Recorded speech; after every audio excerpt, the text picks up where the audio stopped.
Assalamualaikum warahmatullahi wabarakatuh. Selamat sore, salam sejahtera buat kita semuanya. Jumpa lagi dengan Podcast 9, sebuah podcast yang digagas oleh 9 alumni Fakultas Hukum Universitas Indonesia yang mengangkat, mengupas, mendiskusikan berbagai hal menyangkut hukum dan demokrasi, serta hal-hal yang aktual di masyarakat secara bertanggung jawab dengan narasumber yang berkompeten, terbuka, dan tidak memihak. Seperti yang senantiasa kami sampaikan, tegakkan hukum dan berikan keadilan.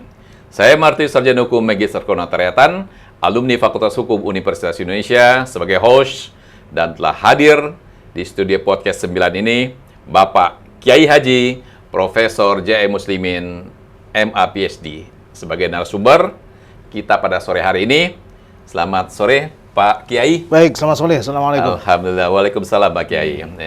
Pada kesempatan di sore hari ini, kita akan mengangkat, kita akan mengupas dengan Bapak Prof, Bapak Kiai kita, yaitu tentang korupsi dalam sudut pandang Ramadan. Pak Prof, ini kan akhir-akhir ini di negara kita ya, mohon maaf aja ya, berseliuran di mana-mana itu di medsos itu. Baik. Banyak pelaku-pelaku koruptor, banyak pelaku-pelaku korupsi gitu ya, yang menjadi momok di masyarakat gitu. Sementara dalam konteks Ramadan kali ini, apakah puasa Ramadannya itu para koruptor itu bisa diterima oleh Allah Subhanahu wa Ta'ala gitu, Pak Prof? Gimana nih, Pak Prof? Ya, ini ibaratnya beginilah pertanyaan sederhananya. Orang sholat di atas sajadah curian. Ya, bagaimana itu sebenarnya? Secara legal formal, sholatnya sudah memenuhi aspek-aspek berkaitan dengan syarat dan rukunnya. Tetapi secara substantif itu bermasalah. Nah, secara substantif itu bermasalah. Maksudnya bagaimana? Esensi dan hakikat sholat itu pada dasarnya harus suci, lahir suci batin. Kita usahakan dengan wudhu dan seterusnya. Tetapi kalau dia sholat di atas sajadah curian, nah, terus bagaimana? Nah, kira-kira kias seperti itu juga bagi mereka yang berpuasa, tapi pada saat yang sama statusnya adalah orang yang korupsi. Nah, itu persis seperti itu. Begitu kira-kira. Terus apakah dosa-dosa yang terjadi itu sebenarnya diampunkan nggak gitu loh, Pak Prof? Karena kan tadi kan di atas sajadah yang kotor. Dalam darah dagingnya mengalir darah yang kotor gitu, akibat memakan dari hasil korupsi gitu ya. Bukan uang yang dimakan, tapi makanan yang dibeli dari hasil korupsi.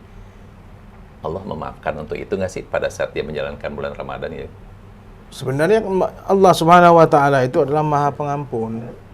Baik. Tetapi kalau dosa itu tidak hanya terkait dengan hak Allah, tapi terkait dengan hak Bani Adam, terkait dengan manusia, maka sebaiknya dia meminta ampun kepada mereka-mereka yang sudah tercederai haknya. Berapa banyak karena korupsi anak-anak nggak bisa sekolah. Berapa banyak karena korupsi anak-anak tidak bisa makan dengan gizi yang baik. Nah, menjadi masalah dan pertanyaan kita adalah kalau yang dikorupsi itu pastinya anggaran pendapatan dan belanja negara, cara minta maafnya bagaimana? Nah, maka itu harus diupayakan kalau seandainya ingin supaya dosanya diampuni. Sebab dosa itu terkait dengan hak Bani Adam. Sama dengan mohon maaf, misalnya saja kepada Pak Martius, ya, saya pernah mencederai hak atau pernah mengganggu hak atau pernah mengambil hak Pak Martius, hak milik misalnya, ya, mobil saya pakai tiba-tiba tidak saya kembalikan. Nah, puasa saya, sholat saya, semua hal yang saya lakukan dengan segala maksimalisasinya, apakah itu juga kemudian membuat pintu maaf itu terbuka bagi saya oleh Allah? kapanpun Allah mau maafkan, pasti itu adalah hak prerogatif Allah.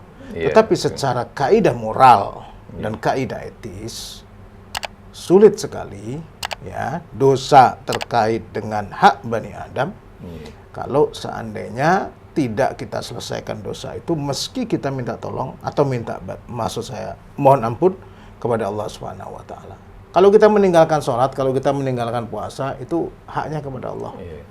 Tapi kalau kita korupsi, itu menyangkut hak-hak orang lain dalam kaitan ini hamba Allah, manusia. Itu masalah utamanya. Nah, sekarang cukup nggak nih bertobat? Koruptor ini bertobat, kemudian kepada Allah tadi dikatakan, kemudian Allah tentukan maha pengampun, maha penyayang. Baik.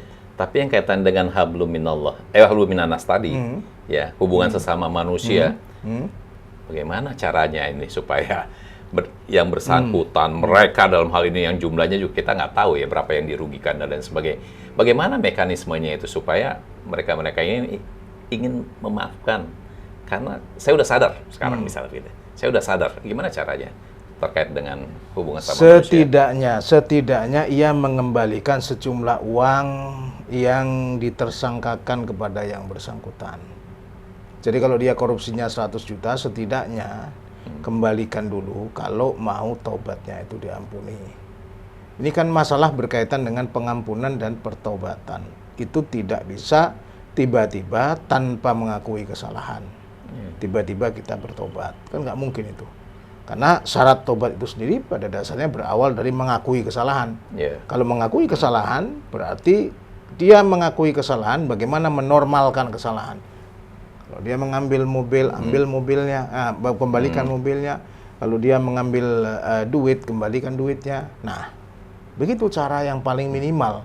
Kalau seandainya mau supaya tobat berkaitan dengan hak Allah dan hak manusia itu sama-sama kemudian bisa menjadi diterima. Begitu. Ya. Terus terkait dengan fikih nih, Pak Kiai. Ya, dari sudut pandang fikih, puasa koruptor tersebut sebenarnya sah atau enggak sih?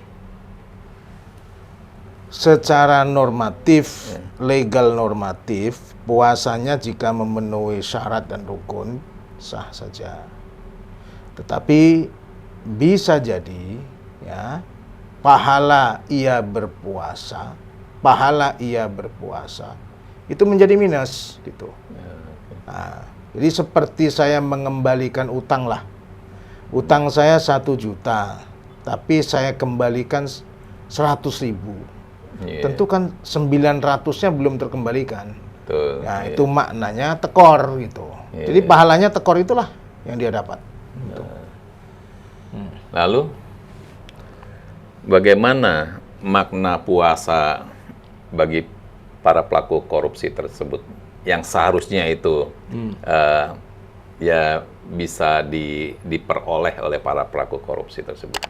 Dalam pengertian gini, Pak Bro, kan puasa itu sebenarnya kan diwajibkan kepada seluruh kaum muslimin gitu ya, diwajibkan. Nah, kalau kita kan juga kan banyak nih koruptor-koruptor yang juga muslim gitu ya. Bagaimana puasa dia itu bisa bisa berguna bagi diri dia, bermanfaat buat diri dia, terus juga bermanfaat juga buat lingkungan sekitarnya. Cukup nggak sih? Saya amal jariah saja gitu. Saya berikan sebagian harta saya saja kepada mereka itu, undang fakir miskin, undang yatim piatu, dan cukup nggak sih untuk dilakukan itu? Gitu? Kalau orang bertobat itu harus jujur syaratnya. Kalau ia tidak jujur, percuma. Kalau pertobatan itu maksudnya adalah tebar pesona, justru menjadi dosa baru. Nah, jadi kalau dia membagi harta, memang yang dikorupsi berapa? Nah, kalau yang dikorupsi itu 1 triliun, membagikan hartanya setiap Ramadan dia zakatnya 1 miliar, masih belum apa-apa. Karena yang dikorupsi 1 triliun. Nah, kembali lagi, ini tebar pesona. Kalau tebar pesona supaya dia dianggap dermawan, supaya dia malah mungkin membangun opini pencitraan dan menjadi bagian dari cara dia untuk melawan pencitraan selama ini yang dianggap atau label orangnya, labeling sebagai koruptor, dia tidak mau melepas dari labeling itu dengan cara pencitraan baru, makin ia mencitrakan dirinya sedemikian rupa, makin bertambahlah dosanya. Nah, jadi lebih baik kembalikan berapa sebenarnya sesuai dengan perhitungan pihak resmi, berapa yang dikorupsi itu. Kembalikan yang dikorupsi itu, baru itu kemudian sebanding. Kalau persepsinya masih individual, subjektif, ego subjektifnya masih muncul, itu bukan bertobat, tapi itu pada dasarnya mempermainkan tobat. Gitu. Ya.